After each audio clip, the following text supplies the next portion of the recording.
आज मेरी तबीयत बहुत खराब हो गई। मेरी सास कहने लगी, चलो बेटी, तुम्हें डॉक्टर के पास ले चलूं।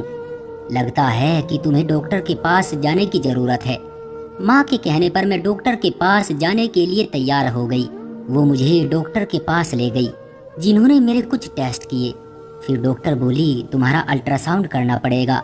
बिना चेकअप के रिजल्ट देखे मैं कुछ नहीं कह सकती। थोड़ी देर बाद एक लड़की आई। उसने मुझे लिटाकर मेरा अल्ट्रासाउंड किया और फिर मुझे वापस भेज दिया।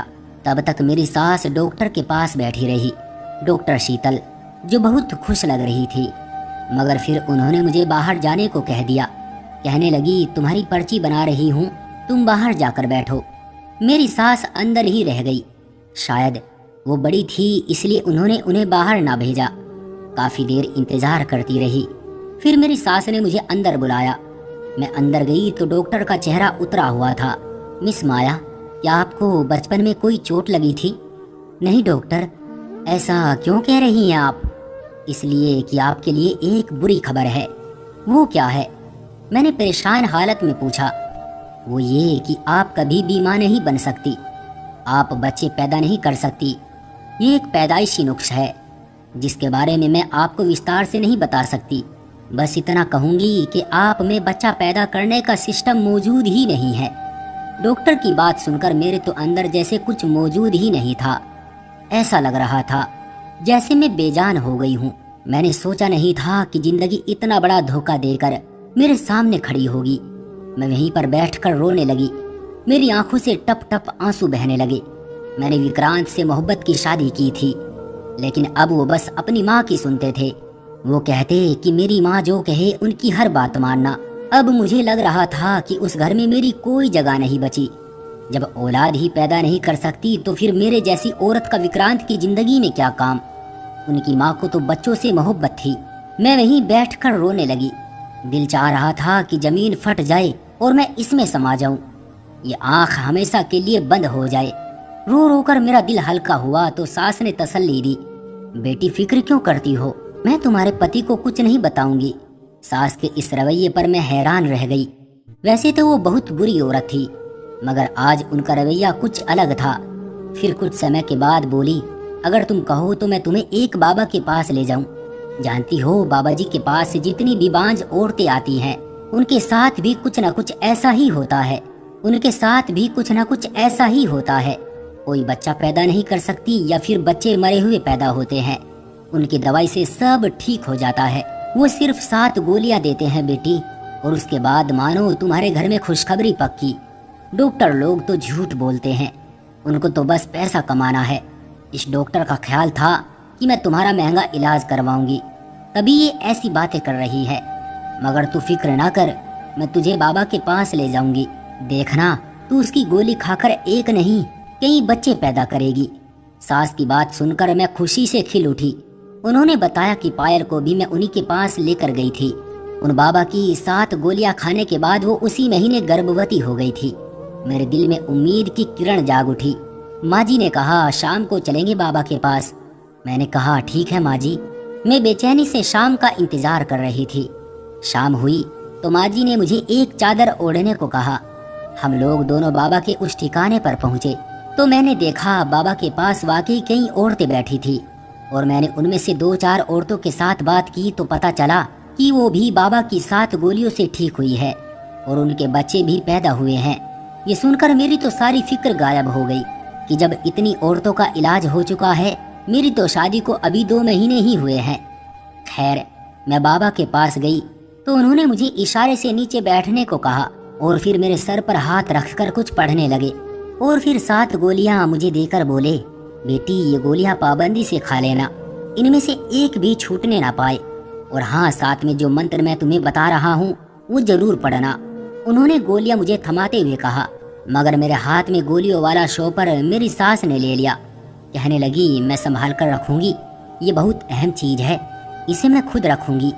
मुझे अपनी सास पर उस समय बड़ा प्यार आ रहा था कि ये मेरा किस कदर ख्याल रख रही है, वरना तो औरतें अपने बेटों की दूसरी शादी करवाने की साजिशों में लग जाती है। कभी भी अपनी बहू की किसी भी कमी को बर्दाश्त नहीं करती, जबकि मेरी सास मुझे खुद डॉक्टर के पास लिए फिर रही थी। घर आकर मेरी सास ने मुझे एक शॉपर थमा दिया जिसमें सफेद रंग की छोटी छोटी गोलियां थी और ये गिनती में 7 गोलियां थी। फिर कहने लगी, मैं रोजाना रात को तुम्हें दूध ला कर दूंगी और तुम दूध के साथ ये गोलियां खा लेना, और खबरदार इसके बाद बिस्तर से मत उठना, सीधे सो जाना। जानती हो ना, दवा के असर के लिए सोना जरूरी है। जी समझ गई। मेरी सास कमरे से चली गई तो मैं भी सोचने लगी कि भगवान ने मुझे कितनी अच्छी सास दी है जो बिल्कुल माँ जैसी है। थोड़ी देर बाद विक्रांत आ गए। मैंने उनको ये बात नहीं बताई, वो भी कुछ ना बोले, लेकिन जब उन्हें ये सब पता चला कि मैं माँ नहीं बन सकती तो उनके चेहरे पर गम की लकीरें जरूर देखी थी। इसी रात मैंने एक सफेद गोली मुंह में रख ली, मगर गोली मुंह में रखते ही मेरी तबीयत खराब होने लगी। ऐसा लगा जैसे मैंने कोई अजीब जहरीली चीज खा ली हो, मगर फिर अपनी औलाद के लिए मुझे इतना तो करना ही था। मैंने बड़ी मुश्किल से ये गोली अपने हलक से नीचे उतारी। अब बस इंतजार कर रही थी कि कब मेरा सपना पूरा हो और कब मैं अपने पति को खुशखबरी सुनाऊं। इसी तरह से 2-3 दिन गुजर गए, मगर मैं एक बात से बहुत परेशान थी। मैं जब भी सुबह उठती मेरी कमीज पर काले रंग के दाग लगे होते। उन दागों का निशान भी समझ में नहीं आता कि ये कैसे लगे हैं। इसके अलावा मेरा सर भारी होता और पूरे जिस्म में दर्द होता। जिस चीज ने मुझे परेशान कर रखा था, मगर मैं अपनी सास से कुछ न कहती थी, कहीं वो दोबारा मुझे किसी डॉक्टर के पास न ले जाए। वो मेरा बहुत ख्याल रखती थी। आज मैं बहुत खुश थी क्योंकि मेरा कोर्स पूरा होने को आया था। मेरे पास अब सिर्फ आखिरी गोली रह गई थी। रात हुई तो सोचने लगी कि आज आखिरी गोली खाकर सो जाऊंगी, उसके बाद शायद जल्दी मुझे खुशखबरी सुनने को मिलेगी। खुशी खुशी में गोली मेरे हाथ से नीचे गिर गई। रात का वक्त था, कमरे में हल्की हल्की रोशनी थी। मैंने गोली ढूंढने की बहुत कोशिश की, मगर वो मुझे कहीं नहीं मिली। मैं जाकर टॉर्च ले आई, बेड के नीचे हर जगह ढूंढी, मगर मेरी गोली गुम हो गई थी। मुझे बड़ा अफसोस हुआ और खुद को कोसने लगी कि आज आखिरी दिन था, कहीं पूरा कोर्स बर्बाद ना हो जाए। काश मैं गोली खा लेती तो मेरे साथ ये सब ना होता। अब न जाने बाकी 6 गोलियों का असर भी मुझ पर होगा या नहीं। फिर सोचने लगी, बाबा जी का घर कौन सा दूर है, अभी समय ज्यादा नहीं गुजरा। सुबह सवेरे अंधेरे में ही उनके घर चली जाऊंगी। गांव के लोग तो सुबह सवेरे ही उठ जाते हैं। सुबह सवेरे ही उनसे गोली ले लूंगी तो बाकियों का असर भी हो ही जाएगा। यही सोचकर मैं सोने की कोशिश करने लगी कि सुबह जल्दी उठूंगी तो सुबह सवेरा ही बाबा के पास पहुंच जाऊंगी, मगर इसकी नौबत नहीं आई। अभी मुझे लेटे हुए 10 मिनट ही गुजरे थे कि मेरी सास मेरे कमरे में आई। मैंने भी सोने का नाटक किया कि कहीं ये ना समझे कि मैंने गोली नहीं खाई, क्योंकि गोलियों के असर में अक्सर मुझे नींद आ जाती थी। मैं सोच रही थी कि 1-2 बार मुझे देखने के बाद मेरी सास कमरे से चली जाएगी, मगर ऐसा नहीं हुआ। वो मेरे कमरे में रुकी रही। मैं आंखें खोलकर देख भी नहीं सकती थी कि वो क्यों रुकी है। थोड़ी देर गुजरी थी कि एक जानी पहचानी सी खुशबू मेरी नाक के नथुनों से टकराई। यह खुशबू अगरबत्तियों की थी जो शायद मेरी सास ने अपने हाथ में ले रखी थी। मैं अब भी सोने का ड्रामा करती रही कि कहीं उन्हें शक न हो जाए कि मैंने गोली नहीं खाई। लेकिन जब उन्होंने उन अगरबत्तियों की राख मेरे सर पर और मेरे पेट पर गिराई तो मुझसे रहा नहीं गया। गरम गरम राख जब मेरे कपड़ों पर पड़ी तो मुझे डर सा महसूस हुआ। मैं एक जोरदार चीख मारकर उठ बैठी। मुझे लग रहा था जैसे मैं कोई डरावना सपना देख रही हूँ। अपने सामने अपनी सास को देखकर मेरा तो जैसे दिल ही उछलकर बाहर आ गया। उन्होंने काले रंग के कपड़े पहन रखे थे और माथे पर काले रंग का टीका था। वो बहुत ही ज्यादा डरावनी लग रही थी। लगता था कि वो कोई जादूगरनी है। मुझे उठा पाकर चीखते चिल्लाता देखकर घबरा गई। बोली, खामोश होकर लेट जाओ, अभी मुझसे सवाल जवाब मत करना। उन्होंने मुझे डांटते हुए कहा कि मैं लेट जाऊं, मगर मैं यूं ही कैसे लेट जाती। मुझे अजीब सा महसूस हो रहा था। उनके इस काम से मुझे उलझन हो रही थी। कमरे में फैली इस बदबू से मेरा दम घुट रहा था। उससे पहले कि मैं ज्यादा चीखती चिल्लाती, मेरी सास ने मेरे मुंह पर हाथ रखा और मुझे घसीटते हुए पीछे वाले कमरे में ले गई। ये कमरा घर के पीछे की तरफ बना हुआ था। इसमें कोई आता जाता नहीं था। उस कमरे में बहुत ही अंधेरा था। अंधेरे को देखकर मैं वैसे भी डर जाती थी। उन्होंने मुझे यहाँ बंद कर दिया।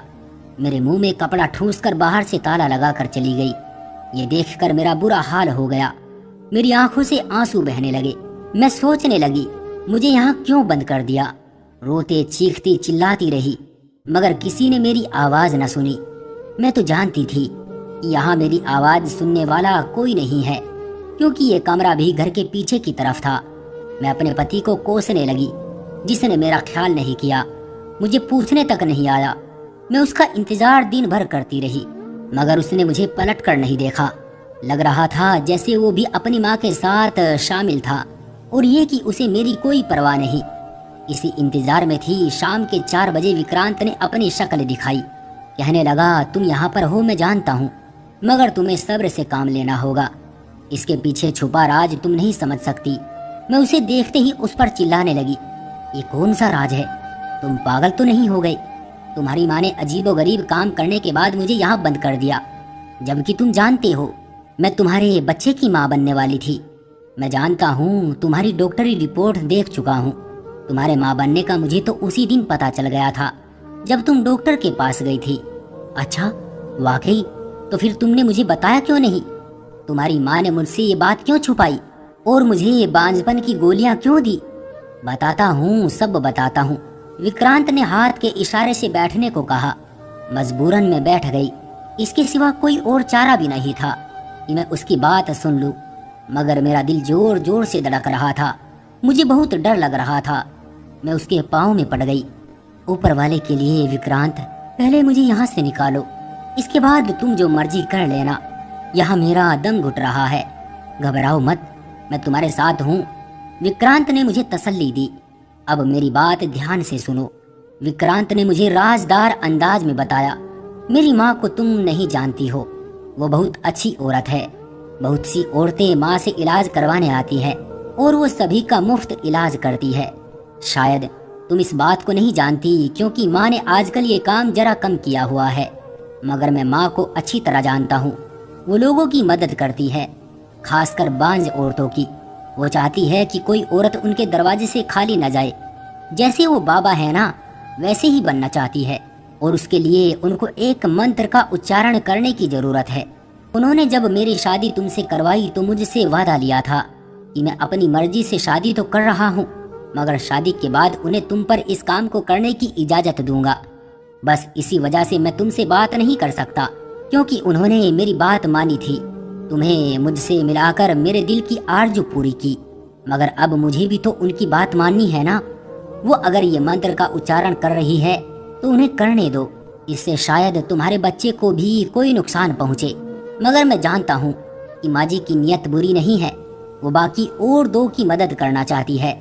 अपने पति की ये राम कहानियाँ सुनकर मैं चिल्ला उठी, तुम पागल तो नहीं हो गए? विक्रांत, मर्द बनो। तुम्हारी अक्ल को क्या हो गया है? क्या तुम्हें ईश्वर से डर नहीं लगता? इन बेफिजूल अंधविश्वास की जरूरत क्या है? हरगिज नहीं। तुम्हारी माँ सरासर गलत कर रही है। उनको ये तक नहीं पता कि एक औरत के साथ झूठ बोलकर उन्होंने कितना बड़ा पाप किया है। उनको ये तक नहीं पता कि एक औरत के साथ झूठ बोलकर उन्होंने कितना बड़ा पाप किया है।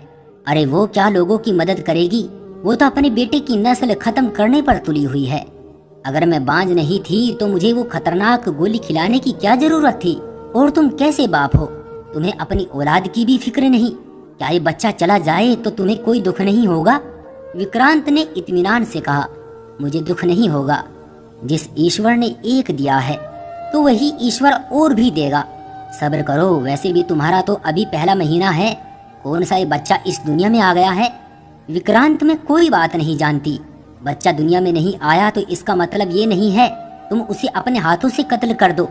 कम से कम तुम्हें ये बात समझनी चाहिए कि तुम्हारी माँ जो कर रही है वो सरासर गलत है।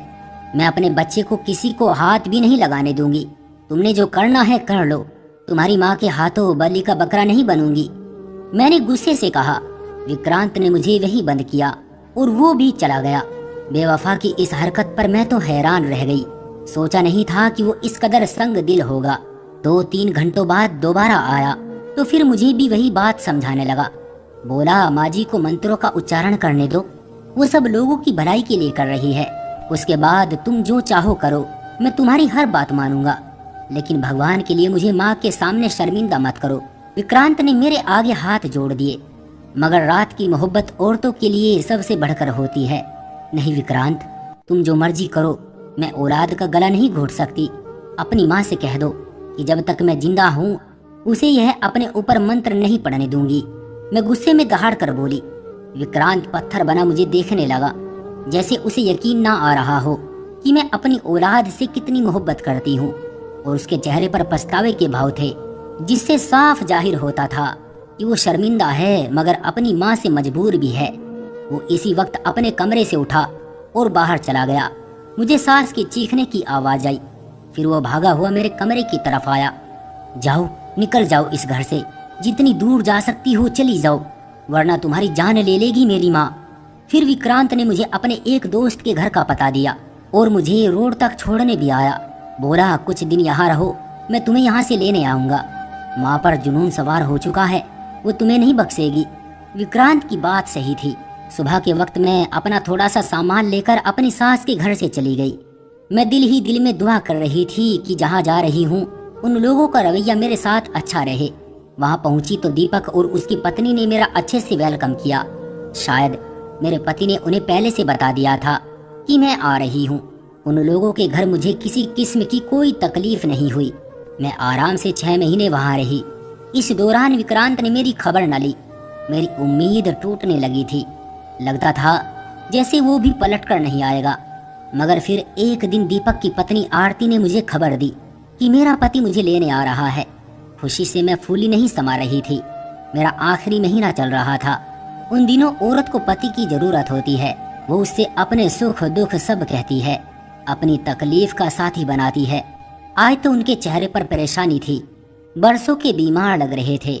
आते ही मेरे आगे हाथ जोड़ते हुए बोले, मुझे माफ कर दो, हमेशा के लिए मेरी माँ को भी माफ कर दो।